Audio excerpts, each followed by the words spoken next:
Hello all, and thank you for coming to this semester's first Coyote Chat. Today we have two speakers, the first of whom is one of our professors of English, Miss Debilyn Kinzler.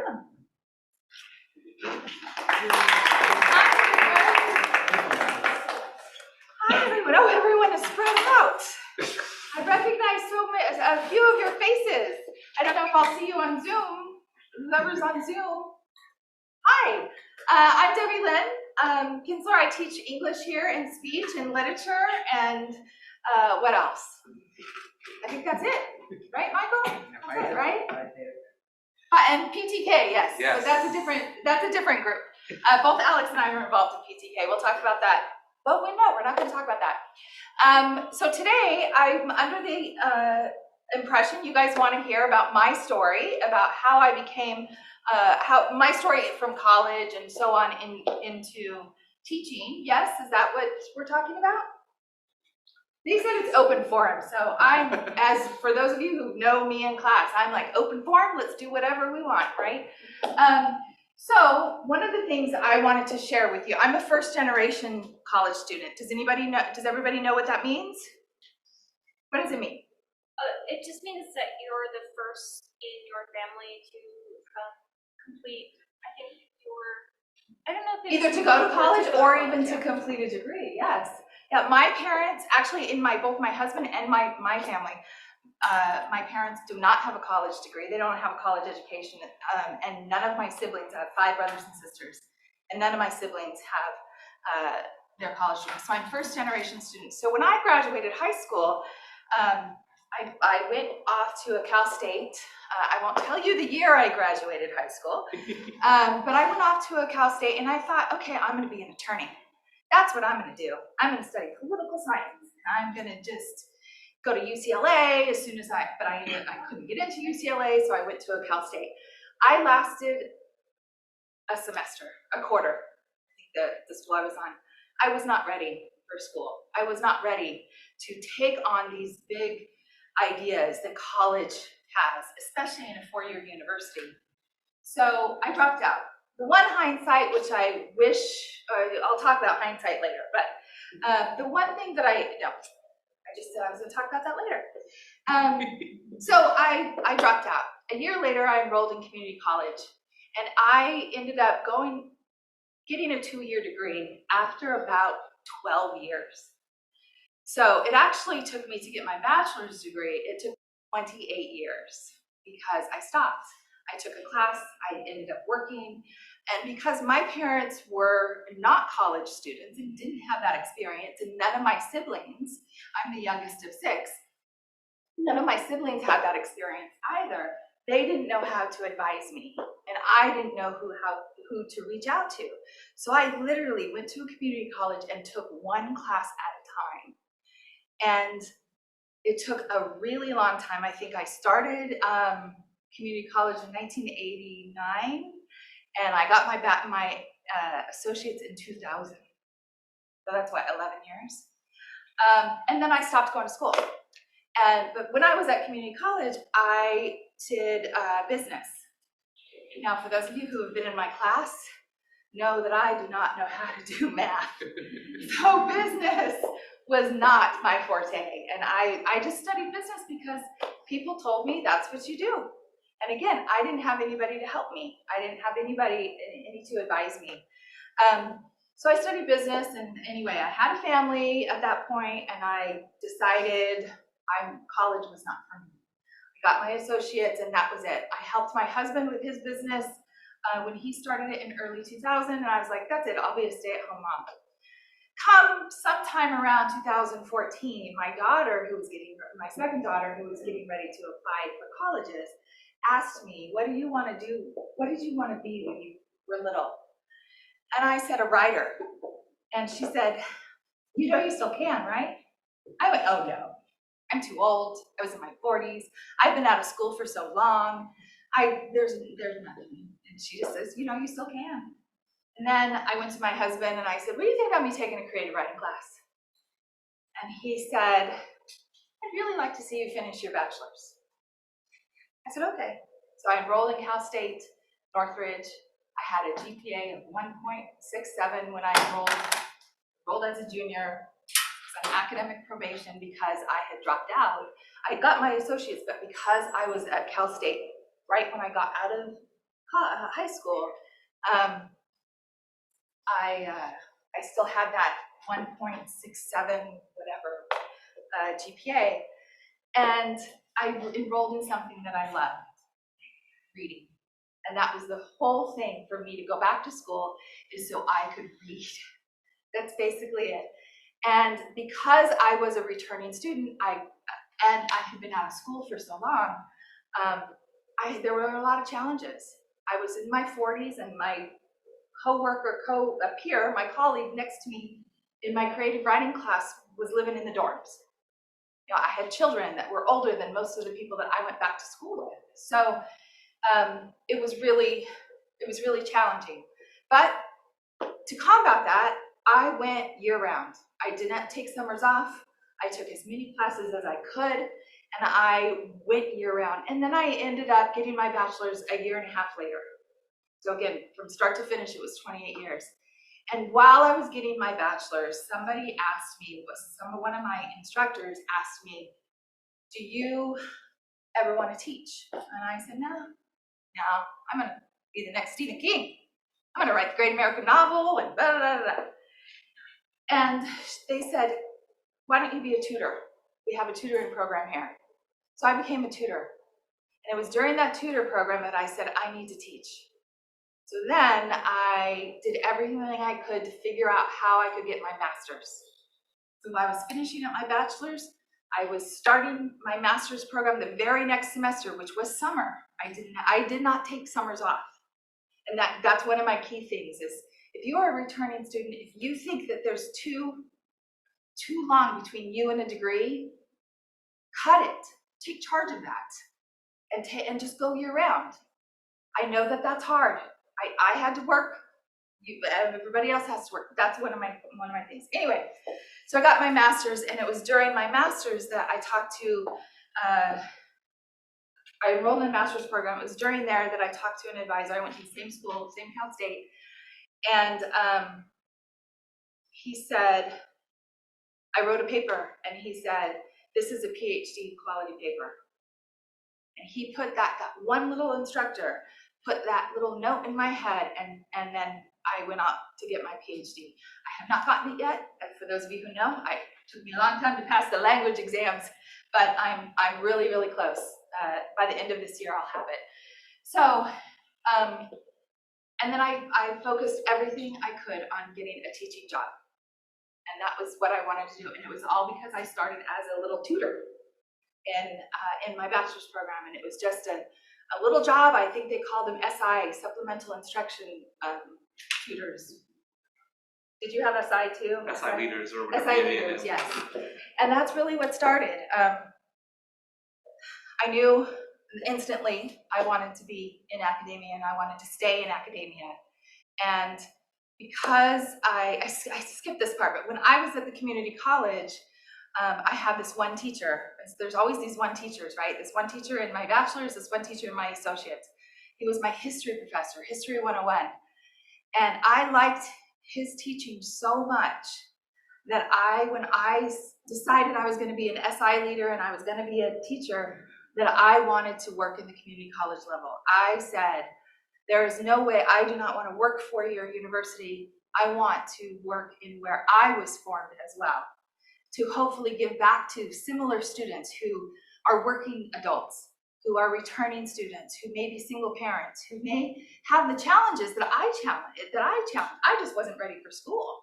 I had a low GPA. I had to do everything. I had to take extra classes to raise my GPA to get into grad school.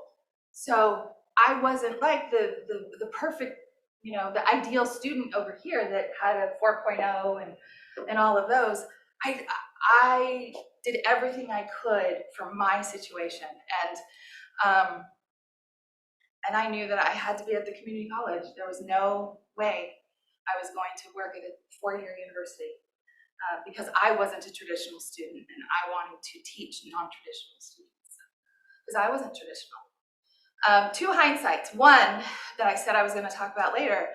When I dropped out of school, out of the first Cal State, because I was a first generation student, I didn't have anybody to tell me to stick it out.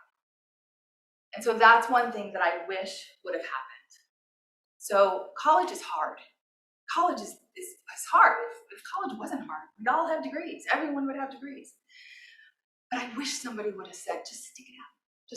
Just wait one more semester. And had that happen, my life would have been completely different, right? But, and then the second hindsight, what did I say was? Lost my train of thought. I do that all the time, right, Carrot? All the time in class.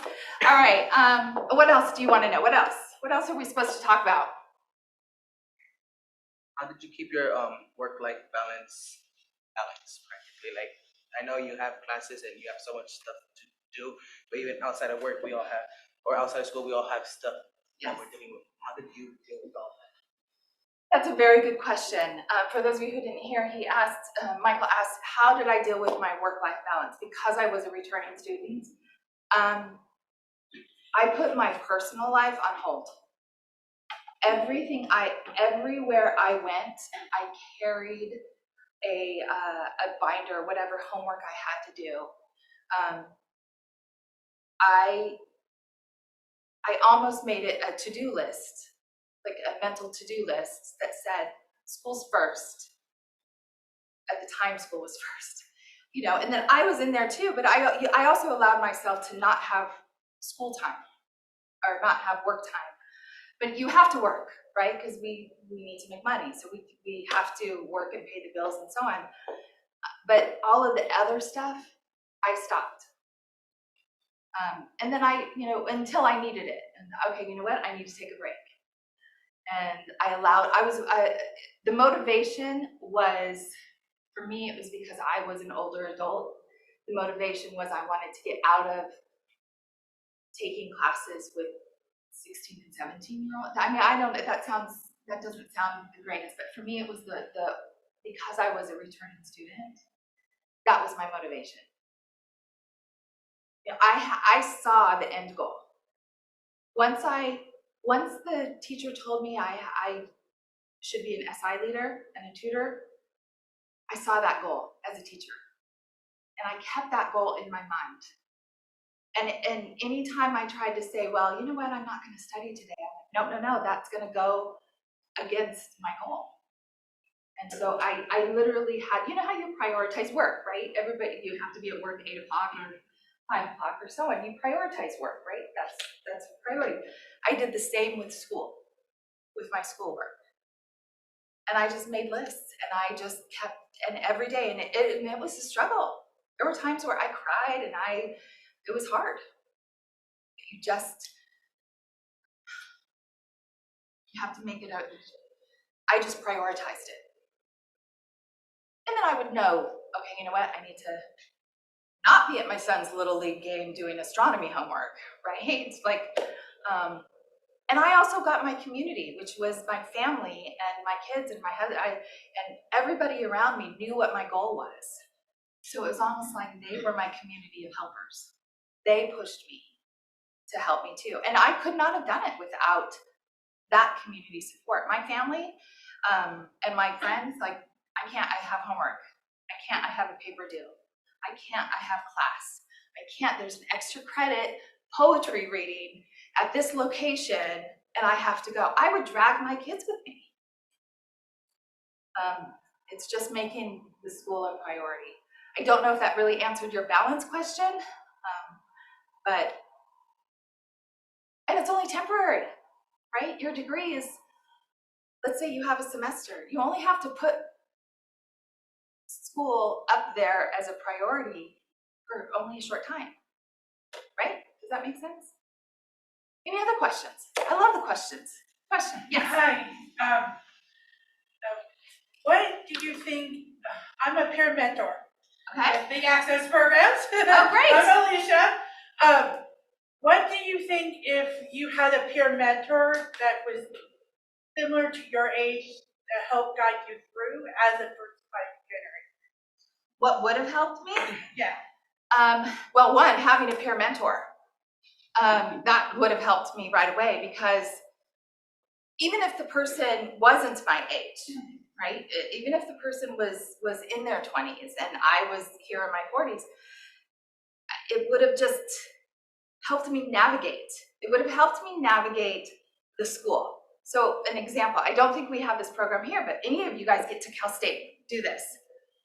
I went to Cal State Northridge. I believe all Cal States do this. Become an official note taker with the access programs. Because what happens is you get priority registration. And once you get priority registration as an official note taker, you get priority registration. And Cal State, for those of you who have gone in the background to Cal State, it's hard to get classes. You get priority registration, so you bypass everyone else.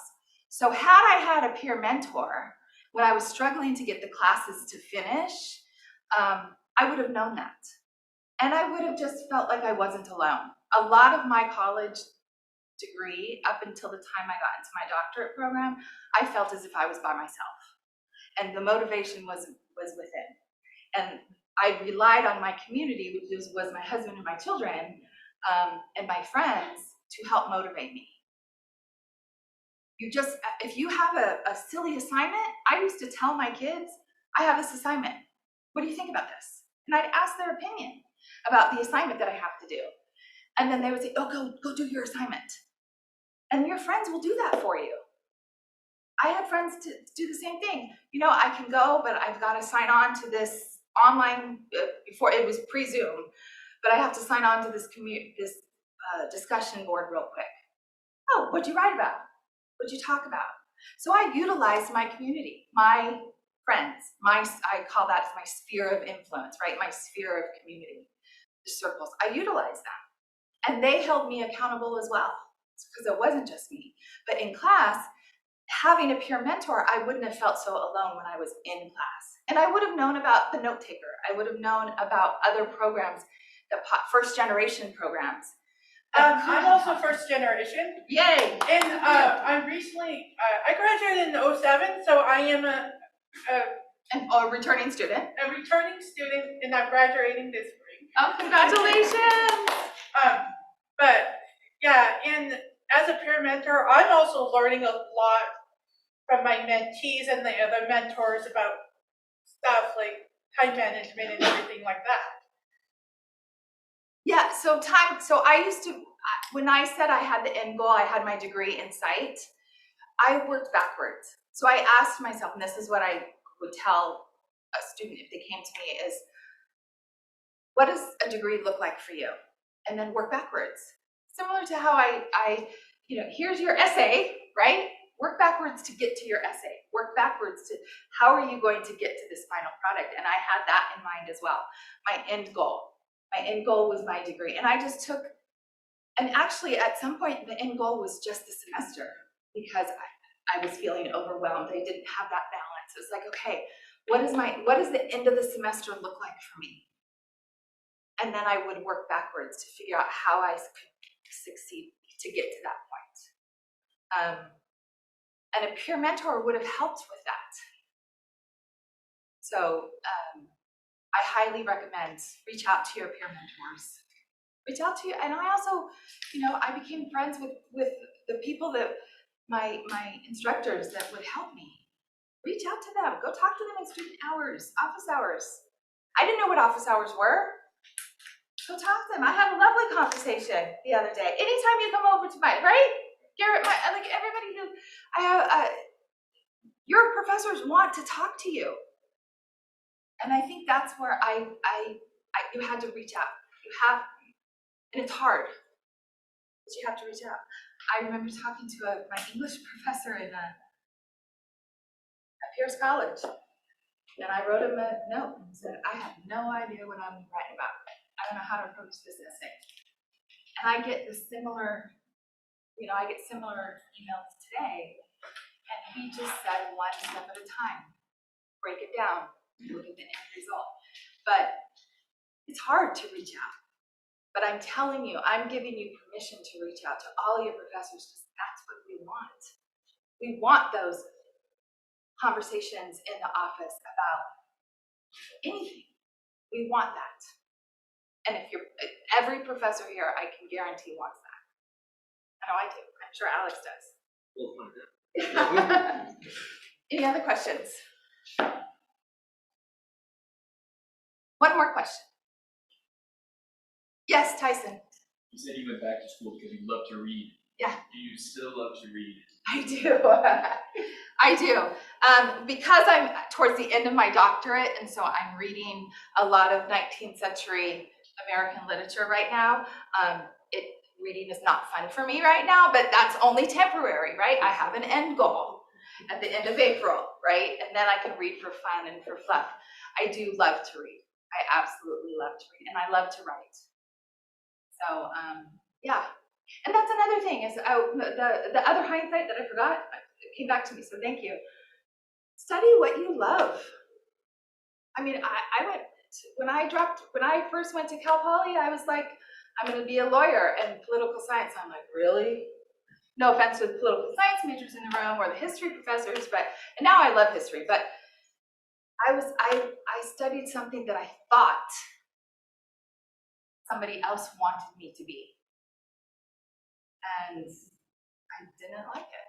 And then I went back for business, and I got my business associates. And I didn't like it because I thought I was working at a bank. So I thought, oh, business banking, blah, blah, blah. Oh yeah, I'll do business, finance. To me, it was boring. I just hated it. So when I went back and I was really motivated, it was because I went back and studied something that I love. So study something you love, not something you think somebody wants you to study. So great question, Tyson. Okay, anything else? I think I took up all my time. Garrett, are you the official timekeeper? No. No? Garrett's in charge. Garrett? Fatima's in charge. Fatima's in charge. Where's Fatima? There she is. I have 2 minutes. Okay, 2 minutes. What else? Alex, do you have a question for me? Oh, Lord.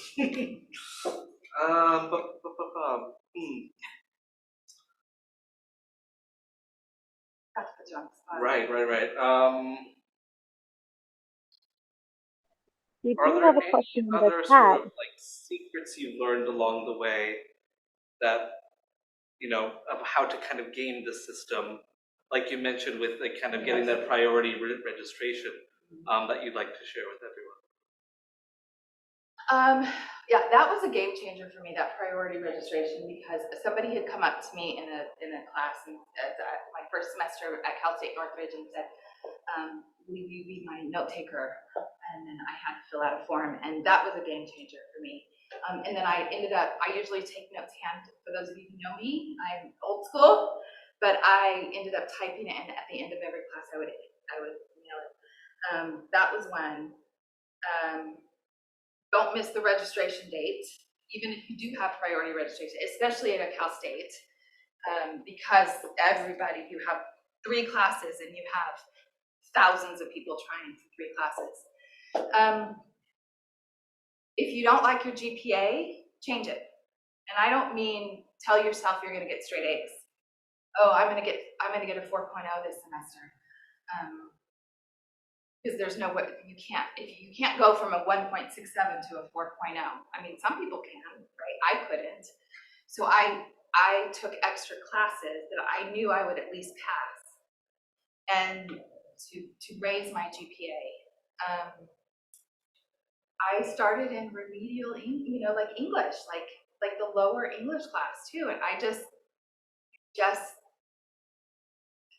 to work the system, you just keep going. Just take charge of your own academics. Don't let the system tell you what you're going to take. I had people say, yes, you have to take certain classes, right, for your major, but certain, oh, you should take this person.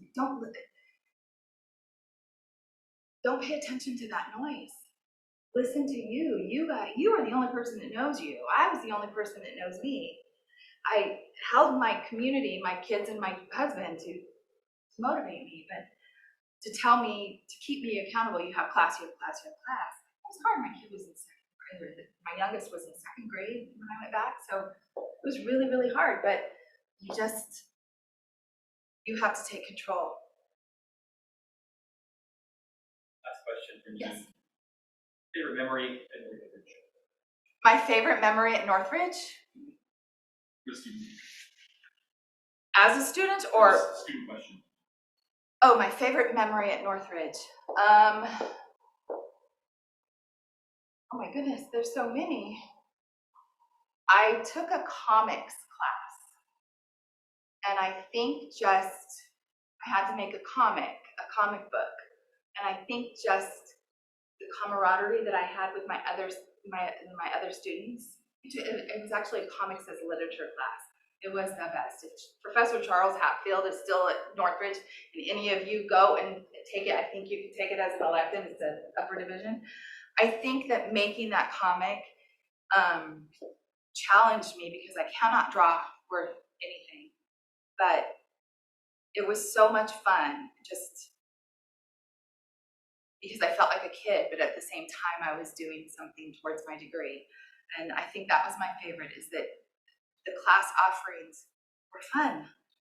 They had a Harry Potter class, they had a comics class, they had a writing code class. I don't know, I didn't do very well in that class, but I still passed it. But you know, like what's the code? HTML code, where you write codes and then a character appears. Anyway. I'll do that with any language. Code. Anyway, but I think that was my favorite, is I took fun classes. I didn't take classes that they told me I had to take. I took charge, and that was my favorite memory. And then of course graduation. But I had a different experience because I was an older student, you know. People were living in the dorms and they were doing rush and all that, and I was going to my son's Little League game. That was my story. So, anyway, okay, that's it? All right.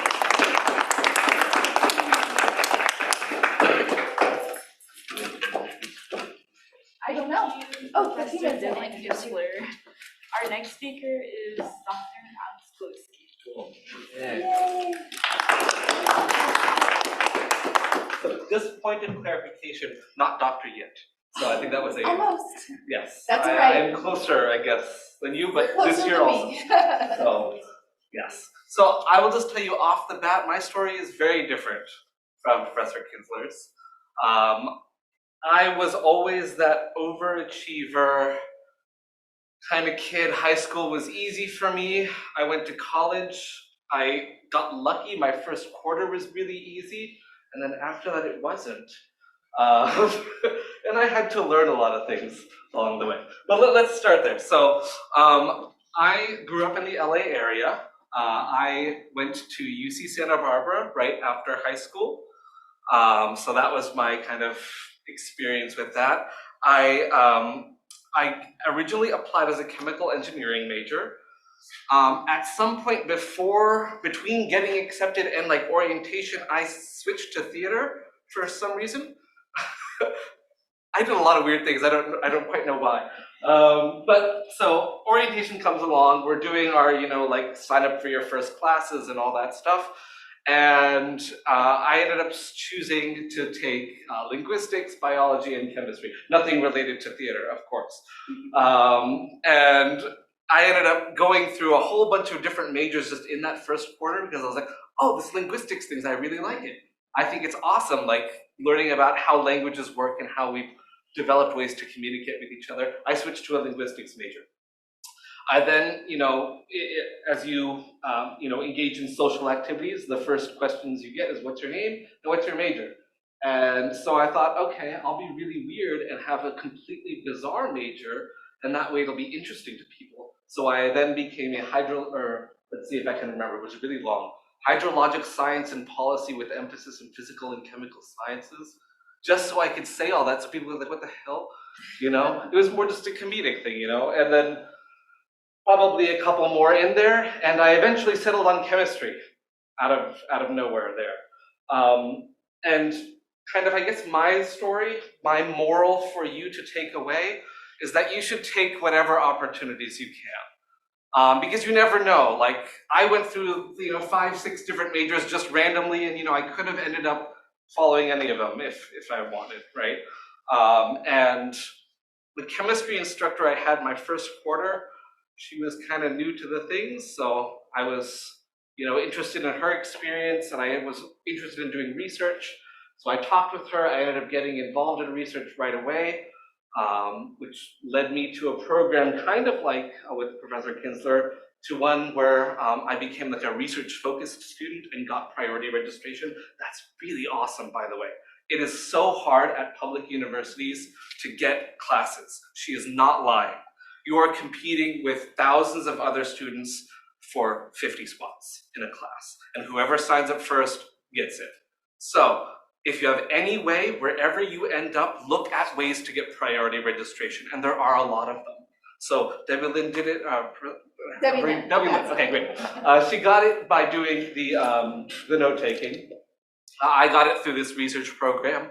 I was also an exam proctor for students who needed more time or whatever, and that may have done it as well. I don't remember, but definitely something you should try and do. I ended up doing research. I was having fun doing that. My second quarter comes along. I'm taking more classes. Things are suddenly not as easy as they were before. And I didn't do so great that second quarter, but I was like, whatever, I'm just here doing research. I don't really care about the classes. I ended up just taking, whatever I had to take. But as Debilyn has mentioned, I would also take those random classes for fun, and those were always the best. So I do agree, you should enroll in courses that strike your fancy. And as you get into bigger universities, you will have a lot more options. I remember taking, ancient Egyptian religion. That was just awesome. I would never have thought of me taking an anthropology course because I was always a kind of science guy. But that was a really awesome one. I really loved it. I took a lot of environmental studies, and that's where I had that one teacher that inspired me. I connected with her. I still talk with her to this day. I invited her to my wedding, all this sorts of stuff. You can make these really good relationships with people. So she is right. Again, I'm going to just keep going right back to her talk. Your professors want to get to know you, and this is a great place to do it because at community colleges, you have class sizes that are relatively small. You can really get to know your professor, and they can be a great ally for you in your journey, right? Not only just because of the letters of recommendation or whatever, but as a peer mentor, well, maybe not exactly a peer mentor, but just a mentor in general, or just maybe for just random life advice. We're happy to talk about it. As Aria knows, we do the lore drops in class, right? Where, randomly you're interested in something that I've gone through, I'm happy to just talk about it. Anyways, so I went through my undergrad. I did all these amazing research things. I was all set to do a PhD in chemistry. So I ended up graduating early. I zoomed through. That's my regret. So Debilyn took 28 years. I took 3 years to get a bachelor's degree right out of high school. Don't do that. Don't do the 28. Don't do that. So find a number in between those two and go for that. Take your time, but maybe not too much, I guess. So don't rush it, right? It is okay if you have to slow down and maybe only take 2 courses in a semester. Or maybe you just really want to focus on, you're going to have 1 really hard course this semester, and so maybe instead of doing 3 hard courses, you take 2, easier ones along with the hard one, and maybe delay those. Take your time with it. That would be what I suggest. It's okay if you take 4 years to do a bachelor's, if you take 5 years, 6 years, 12 years, it doesn't matter, right? You can do it. You can complete it in however long it takes. Otherwise, you might regret it, right? It was kind of not horrible going through it in 3 years in some respects. I was taking at some time 30 units, which is, how hard 15 is. So I didn't do great. I was getting C's and D's and stuff. I had to take organic chemistry multiple times, and yet that's my favorite subject to teach. So it's okay. It's okay to fail. It's okay to have to retake things. Don't push yourself farther than you can, though. That's what I would suggest. With that, so I finished college. I graduated in December, and I was going to start a PhD in August. And so I had that gap of time. I was like, what am I supposed to do, you know? I couldn't continue doing research because that was only for students, you know, once you graduated, you're kicked out, you know? So I ended up working just at a hospital because that's where I happened to get a job.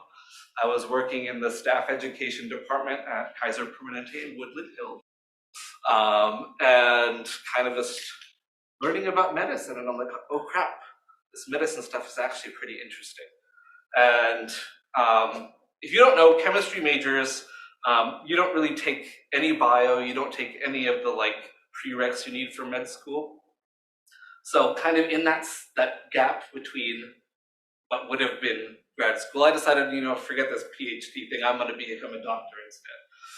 But not having all of the bio stuff, I decided, okay, I'm just gonna get a degree in a biological field. So I ended up enrolling in a master's program in Cleveland, Ohio. So I had moved out there. It's an interesting experience. Maybe more on that later, but we'll see. I chose the program that I enrolled in because I would complete it in 1 year. And for a master's, usually it's 2-ish years for a master's. But here I am zipping through life way too quickly, not slowing down. So I'm like, oh, this is perfect because I could do it in 1 year. I did do it in 1 year, but I stuck around to do research for that. And so I was finishing up all my med school stuff. I moved back to LA once I finished that. But I needed to take English because English is a requirement for med school. And I had passed out of English requirements just from like APs or whatever. So I'd never actually taken English, like college English before. So I enrolled at Glendale Community College with a master's degree already to take English. And then because I was just taking English, I decided to also take some fun classes. So I took Japanese and Spanish just to, you know, broaden my experience. And I took organic chemistry for, I think now the 3rd time, to this time get an A. By the way, I did, so finally. Because, you know, med school, they really look at your grades and all that, so I'm like, I really need to make this grade happen. So in that process, I wanted to skip doing the lab. You may know, for those of you who have taken chemistry with me, the labs can be tedious at times. None more so than organic labs, yes? And so I met with the department chair. I'm like, can I just skip the lab? Like, I have a grade of A in the lab and a C in the lecture. Can I just do the lecture? And he's like, huh, do you want a job? And I'm like, what? And I said, sure, why not? So I ended up managing their stockroom, their supply, chemistry supplies. And I was doing a good job. And so while I was doing my MCAT prep and applying for med schools and all that stuff, he asked me, you know, do you want to teach a course? And I'm like, okay, mostly because I thought, oh, this is going to look good on my applications. Like, I didn't really care about teaching at the time. So again, I seized an opportunity that was given to me. And so I was given my class, which was, it was organic chemistry for nursing majors. It was a night class. It was students who were non-traditional mostly. For people who were like, I had an interior designer who was probably in her 60s who wanted to become a nurse. And I'm like, awesome. She was actually the best student in the class. Plenty of non-traditional students there. And I found that I loved it. It was a class of about 12 students, so I really got to know them. And I was like, oh crap, this teaching thing is actually pretty cool. And believe it or not, I'm really lazy. And I thought, wait a second, this teaching thing is, our full-time is about 15 hours of like in contact with students, and the other 25 hours are like prep time and all that, and grading and all that. Versus being a doctor who's working 80, 90 hours a week. And so I decided, here's another change. I'm going to become a teacher or a professor instead for college. The problem was, my degree, my master's degree was in physiology, and we were able to kind of like sneak it in that I could teach this chemistry course. But chemistry was always fun, my favorite. You know, it's much more dramatic than biology is. And I don't know, I always liked it more. But in California, to teach chemistry, you are supposed to have a master's in chemistry. So, yet again, I enrolled in a master's program at Cal State Northridge. So we have that in common. By the way, at this point, like, I can still say right now, for about my entire life, I have not been a student for about a year. So I have been a student from, 4 or 5 years old until where I am now, 3 days from 34. So, journey never ends. Anyway, so I get this, I'm enrolled in the master's program, and I'm going through that while managing the stockroom and doing a little teaching on the side. And I graduated in 2020, applied to whoever was hiring chemistry professors, and here I am. So I've ended up, I got the job here right in 2020, right in COVID, all that stuff. So here I am online teaching to people all over the state and all that. And last year was our first year back in person. I've had at least 2 of you. Wasn't Rachel here a second ago? Third? I don't know. Bunch of you in class. I love it here. I love what I do. And Debilyn is absolutely correct in that office hours are a great time to learn and meet your professors. We have these times set aside just for you. So, and don't, be afraid to reach out. It doesn't take that long to whip up an email, say, hey, can we meet for 15 minutes to talk about, maybe we're talking about content in the class, maybe we're talking about scholarships, maybe we're talking about life experiences, or whatever, So that's my journey, very different. But I can tell you, my kind of big takeaways are don't rush it. It's okay to take your time. And secondly, seize opportunities as they're given to you. Even if you're not really interested in it, who knows? You might be. But I was not interested in teaching. I took it because, hey, money, and also, hey, good application thing. And here I am, loving that job. So, let's see, anything else I want to mention? No, I'll take questions though, if we have any. Where do you recommend looking for opportunities? Wherever you can. And I know that's a terrible answer. So it's my recommendations are keep your ears open. That's probably the best thing you can do, as well as look at random bulletin boards. Like, you may never know. You might see as you're going along, research participants needed for whatever. And maybe you're like, well, whatever, it's paying $50. And then you find out, well, the instructor teaching this course is going to be my instructor next semester, or whatever. And you might just happen to have that relationship start with that person already. Or maybe they're just needing tutors, and then they tell you as soon as you sign up, hey, you're going to get priority registration. Or, you have that end goal in sight. My goal was to, at one point, get a PhD in chemistry, so I knew I would be doing research, so I just asked, like, hey, chemistry instructor, can I do research with you?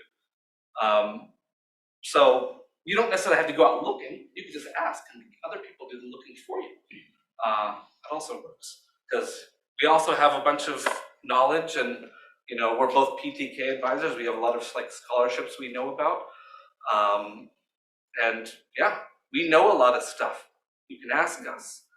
So, and there's also people at the college who are kind of dedicated to that. A lot of the student services faculty and staff really know a lot about the secrets that may present good opportunities for you. So hopefully that's a little better than just good luck.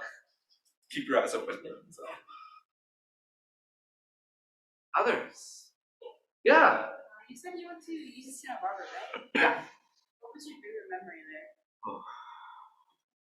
Okay, I'll keep this. So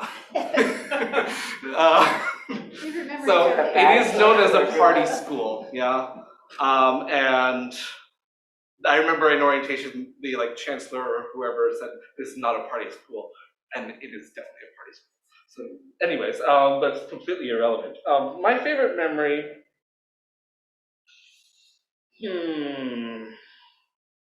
I mean, there's amazing social, interactions you'll have in college. Just really great experiences bonding with fellow students.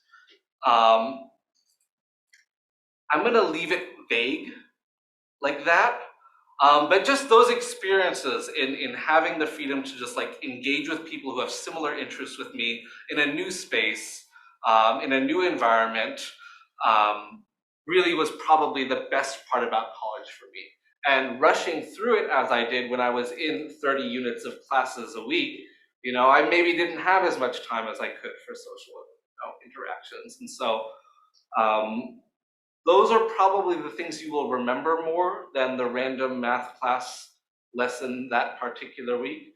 So again, I would say the social aspects are really awesome. So engage with student groups. You may see the posters along, you see the gaming club or whatever, and you're like, oh, I'm interested in gaming, and maybe you just don't even read it. It doesn't hurt to just show up to a meeting and see and engage with those people, because they may become lifelong friends with you. And those are the parts of college that I think are really the ones that you remember the most and are the best parts about the experience. So hang out with each other, make friends. Yes. Did you ever run across an instructor that was maybe a little difficult or wasn't open to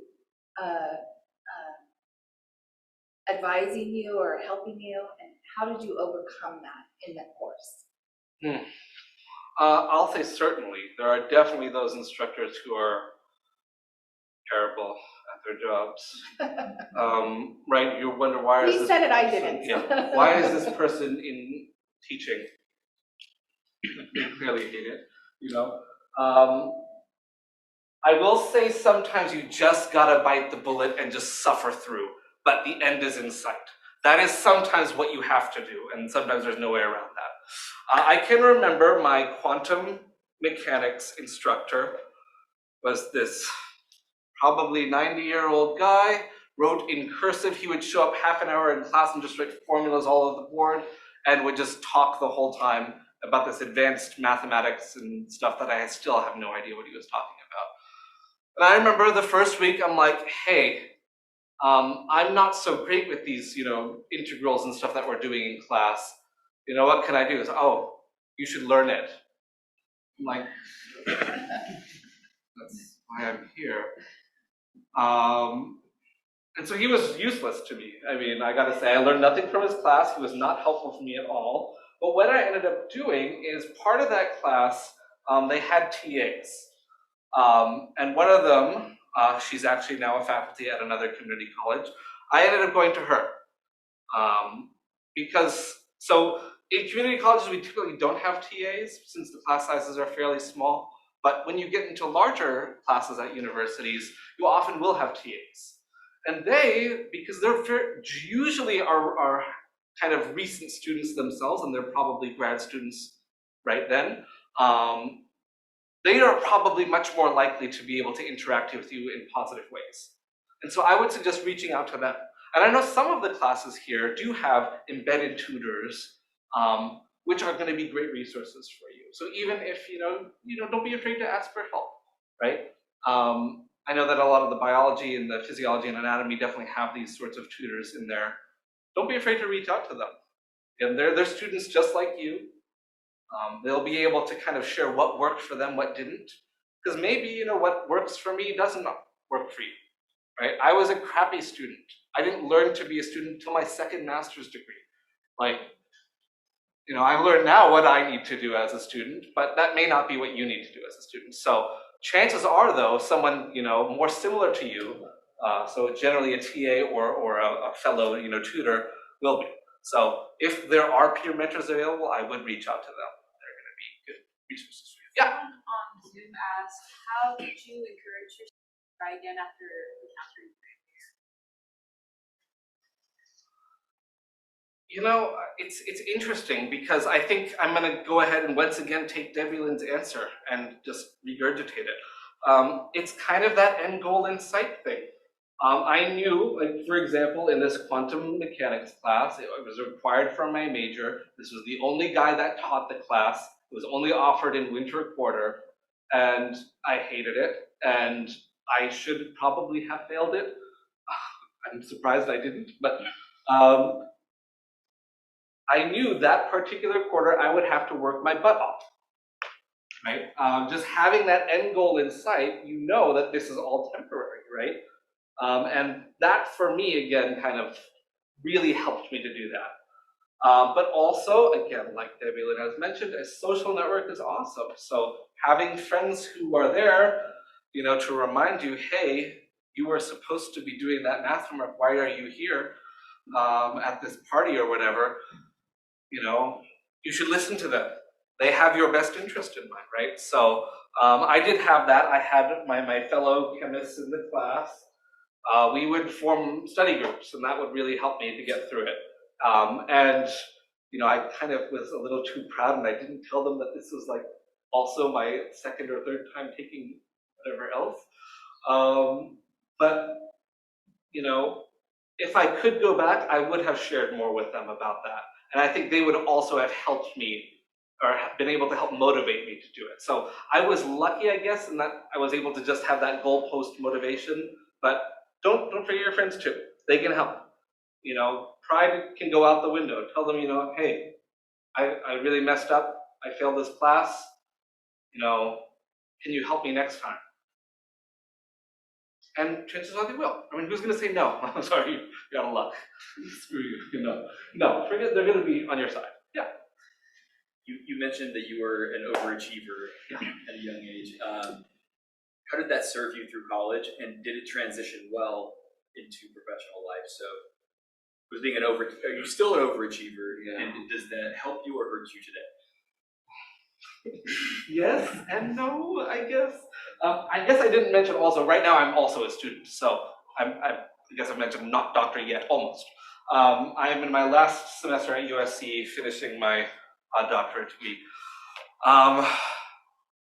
So being an overachiever helped in that it kind of provided motivation to get it done and to show off, which is also stupid. No one cares.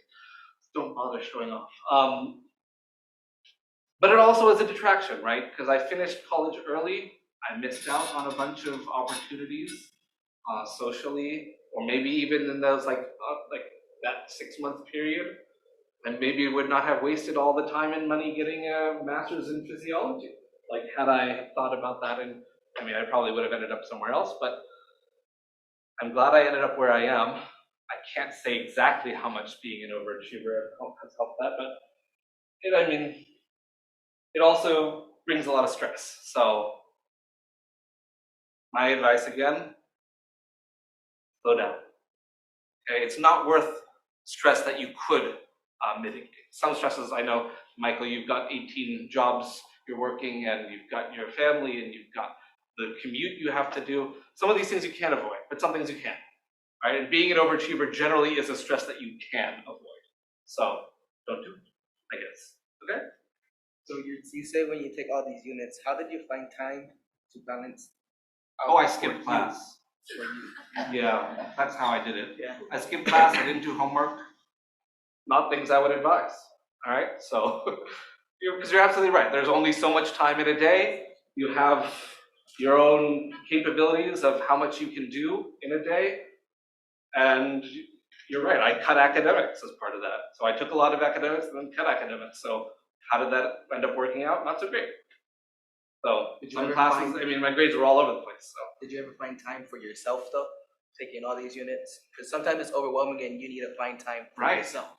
And I think in order to make time for myself is then when I would ditch class or when I would make bad choices. So because I had not set up time for myself beforehand. So if that's kind of where you're going with this, it is absolutely essential that you do have me time somewhere in there. I'm going to add to that because you saying skip class.